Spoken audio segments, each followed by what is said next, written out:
I think definitely a competition that's going to separate the men from the boys. I feel like a very, very small boy right now. Mr. Holgate is a large man. He's huge. He's huge. And so people were wondering what Nondwayisa or Shinga means, which is the nickname that was given to Mr. Holgate by the Zulu people, right?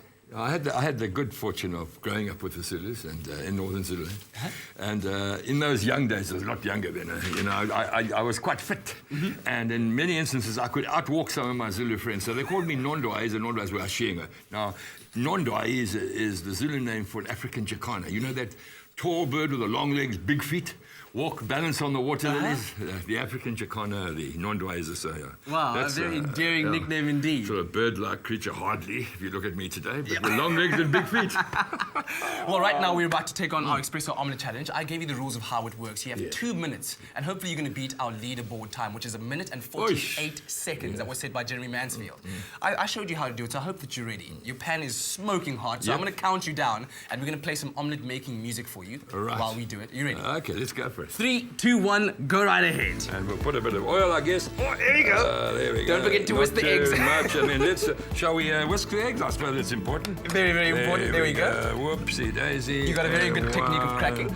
And we sort of mix them as we go. You see that? You know, on a journey, eggs seldom survive. In fact, very often we have our omelette and the scramble before we even get to camp. They're broken in the vehicle. We don't have to mix it too much. You don't have to put the milk if we've got a time restriction. Exactly. You have to just go right ahead. There we go. So that's wonderful. This is the important part. That's the important bit there. Look at that. You're 30 seconds into this omelette making journey. My goodness me. And then let's get a bit of my forte going there too. And it's smoking a bit. Nice hot pan, I must say. Yeah, you know, I've had eggs balancing on people's laps and they become like really precious items. Yeah. As I said, but most get scrambled before we even get to camp. So you tend to leave eggs off the menu a lot, you know. True. I must say, that's looking pretty good so far. Yeah, look at that. You were telling me about some of the stuff that you eat on your journeys. Well, you know, we've talking about what one eats. Generally, it's leftover supper, which is warmed up for breakfast. But recently, we've been with a Hadzabe, a hunter-gatherer group. How's this going, by the way? How are we for time? You got 1 minute, 15 seconds. You could be our record holder after this. This is looking very good. Just get that wet part onto the hot pan. Okay, there, we just drain it like that as a start. This could be it. I can't believe it. 1 minute, 25 seconds. And I was going to talk to you about... flip it onto the pan, onto the plate. Flip it onto the plate. Not ideal, but not bad. That's looking like a pretty good omelette. Stop the time, please. Oh, my word. Oh, my word. 1 minute and 36 seconds. And time for a bit of salt and pepper, is there? Go right ahead. Go right ahead. You're asking what one eats.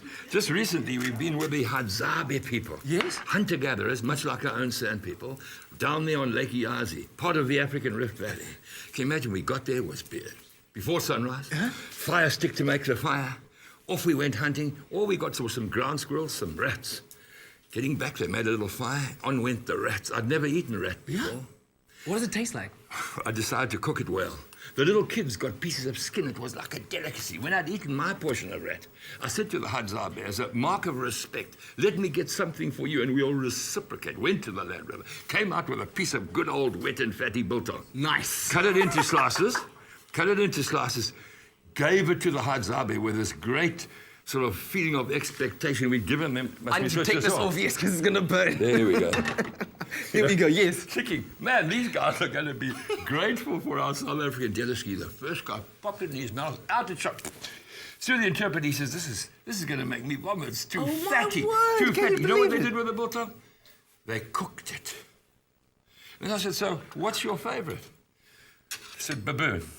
Baboon. And in fact, the bride price when one gets married amongst the Hadzabe, 2 big baboons. So I was quite pleased it was just rat that day. Yeah. Well, Mr. Holgate, I'm proud to tell you that your official time is 1 minute and 33 seconds. That is our new record. Congratulations. So that's going to go on to our leaderboard.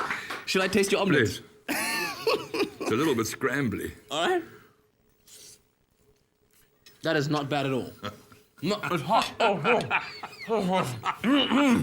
Sorry. It's slightly hot. We're going to go to an ad break. More to come from Mr. Holgate after the break. It's hot. Golly. Stay with Espresso and SABC3.